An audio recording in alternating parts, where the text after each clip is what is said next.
Today we are going to learn our favorite Hindi subject, and this subject first poem is फूल और कांटे। तो छात्रों, ये है 7th क्लास की फर्स्ट पोएम जिसका नाम है फूल और कांटे, रिटर्न बाय अयोध्या सिंह उपाध्याय हरियाऊ। तो हम ये जो पोएम है, इस पोएम के पोएट का परिचय देखते हैं। ये जो अयोध्या सिंह उपाध्याय हरियाऊ ये जो है, तो इनका जन्म उत्तर प्रदेश के आजमगढ़ में 1865 में हुआ था और उनकी जो मृत्यु है वो 1947 में हुई थी। इन्होंने कौन कौन सी रचनाएं की है? तो इन्होंने प्रिय प्रवास, प्रदय प्रसून, वैदेही वनवास, किला फूल, प्रेम कांता आदि जैसे कई रचनाएं की है, कई किताबें लिखी है। तो ये जो पोएट है ये हिंदी के एक आदर्श स्तंभ भी माने जाते हैं। तो प्रस्तुत कविता में ये जो कविता है फूल और कांटे, इस प्रस्तुत कविता में कवि ने हमें यह स्पष्ट किया है कि मनुष्य विशिष्ट कुल में जन्म लेने से नहीं बल्कि अपने कर्मों से ही बड़ा बनता है।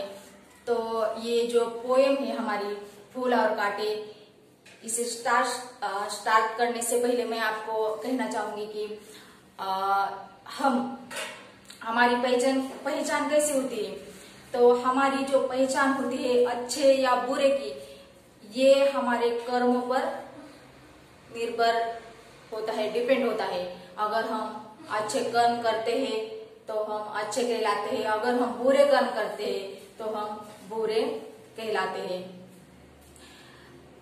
किसी के घर में अगर 2 बच्चे होते तो एक बुरा काम करता है तो वो बुरा कहलाता है, और एक बच्चा अच्छा काम करता है तो उसे हम अच्छे कहते हैं। इसी तरह ये जो फूल और कांटे एक ही पौधे पर होते हैं, फिर भी इन दोनों के कर्म में क्या होता है, अलग अलग बर्ताव होता है। ये अलग अलग कर्म करते हैं, एक अच्छा कर्म करता है तो दूसरा बुरा कर्म करता है। तो देखते हैं ये फूल और कांटे, इसमें क्या क्या डिफरेंट है, क्या क्या निरालापन है।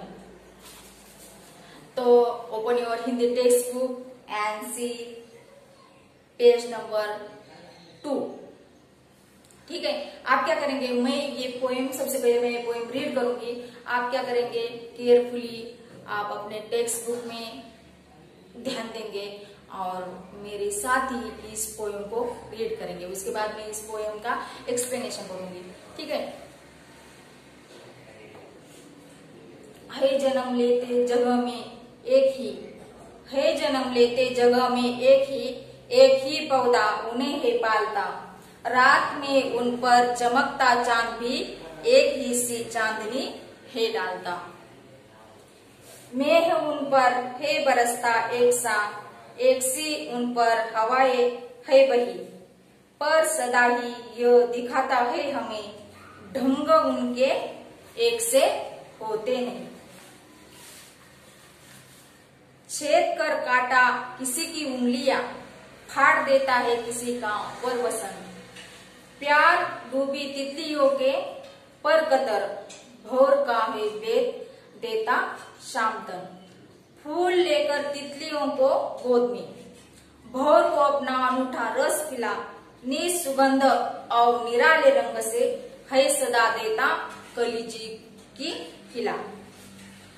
है खटकता एक सबकी आंख में, दूसरा है सोहता सूर शीश पर, किस तरह फूल की बड़ाई काम दे, जो किसी में हो बड़प्पन की कसर।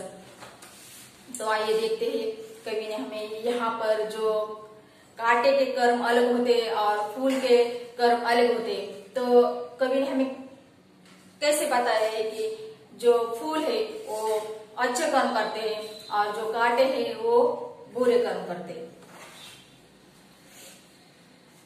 है जन्म लेते जगह में एक ही पौधा उन्हें है पालता, रात में उन पर चमकता चांद भी एक ही सी चांदनी है डालता।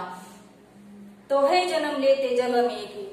तो ये जो फूल और जो कांटे, तो ये कहाँ पर जन्म लेते हैं? एक ही पौधे पर जन्म लेते हैं। जहां पर फूल उगते हैं, जिस पौधे पर फूल उगते हैं उसी पौधे पर कांटे भी उगते हैं। तो उनका जो ख्याल रखता है, तो कांटे का और फूल का एक ही पौधा ख्याल रखता है, उन्हें एक जैसा ही सींचता है वो पौधा।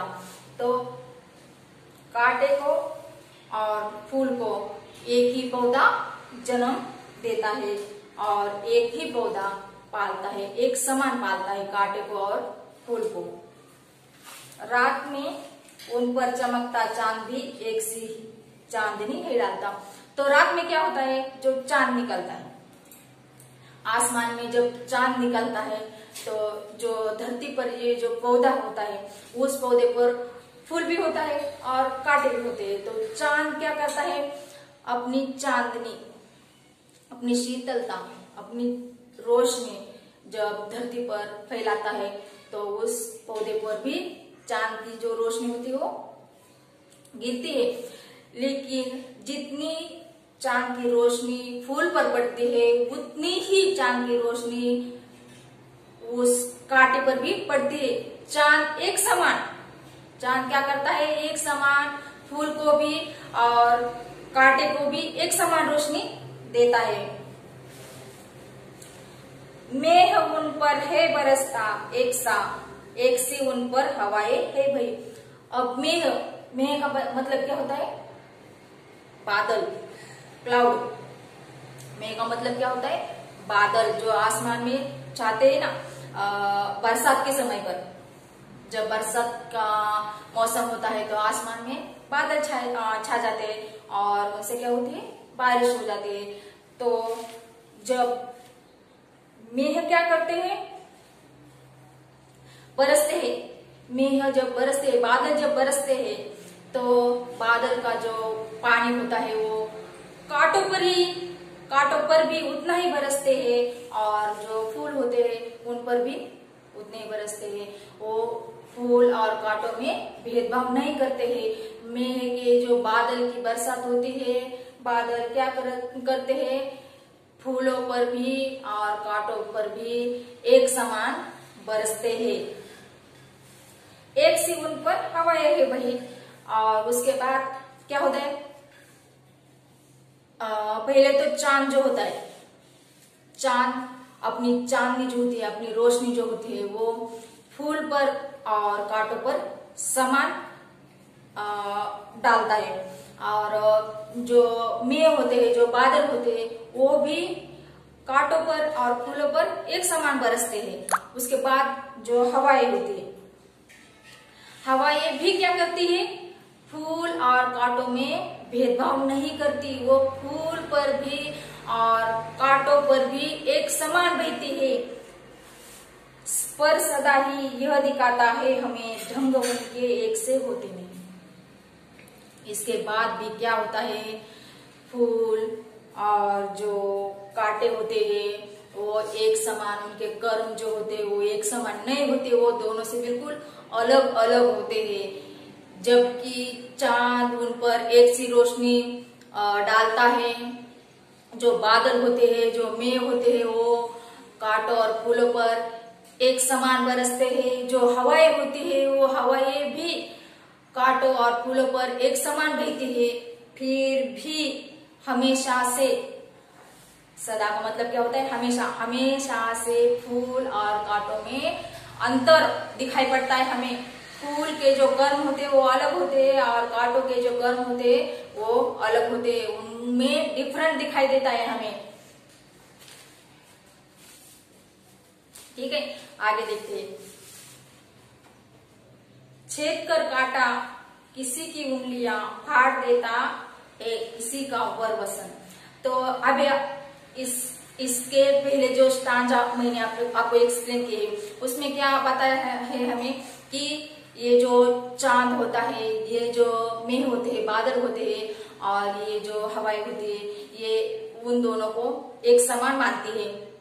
चांद अपनी रोशनी एक समान डालता है दोनों पर, बादल एक समान बरसते हैं दोनों पर, और जो हवाएं होती है वो एक समान दोनों पर चलती है।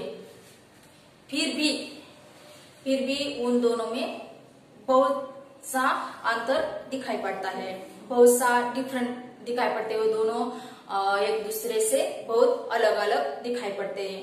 तो देखते हैं, ये जो कांटा है, छेद कर काटा किसी की उंगलियां, तो ये जो कांटे हैं और ये जो फूल है, अब देखो इनके कर्म कैसे है, कांटे के कर्म कैसे है और फूल के कर्म कैसे। तो देखते हैं हम इस डांसे में कांटे के कर्म दिखाए हमें। कांटे कौन से कर्म करते हैं जिनकी वजह से उनकी पहचान अलग हो जाती है। ठीक है, तो छेद कर काटा किसी की उंगलियां, फाड़ देता है किसी का वरवसन। तो कांटा क्या करता है, कांटे के कर्म क्या है, कांटा क्या करता है? छेद कर काटा किसी की उंगलियां, कांटा क्या करता है? किसी की भी उंगलियां क्या करता है? छेद देता है। वो उंगलियों में चुभ जाता है कि नहीं कांटा? जब कांटा हमारी उंगलियों में चुभ जाता है तो हमें दर्द होता है। तो कांटा क्या करता है? हमें दर्द देता है, हमारी उंगलियों को छेदता है, और जिसकी वजह से क्या होता है, हमें दर्द होता है। उसके बाद क्या करता है? वो कांटा फाड़ देता है किसी का वरवसन। और कांटा कौन सा कर्म करता है आगे? जब हम फूल तोड़ने जाते हैं या फिर कांटे के पास से गुजरते हैं तो क्या होता है, हमारे जो वस्त्र होते, अगर हमने कितने भी अच्छे वस्त्र पहने हो, हमारे जो कपड़े होते, वरवसन का मतलब क्या है? वरवसन का मतलब होता है, वर का मतलब होता है श्रेष्ठ, अच्छे, सबसे अच्छे। वसन का मतलब क्या होता है? वस्त्र। वस्त्र जो कपड़े हम पहनते हैं उन्हें हम क्या कहते हैं? वस्त्र, वसन।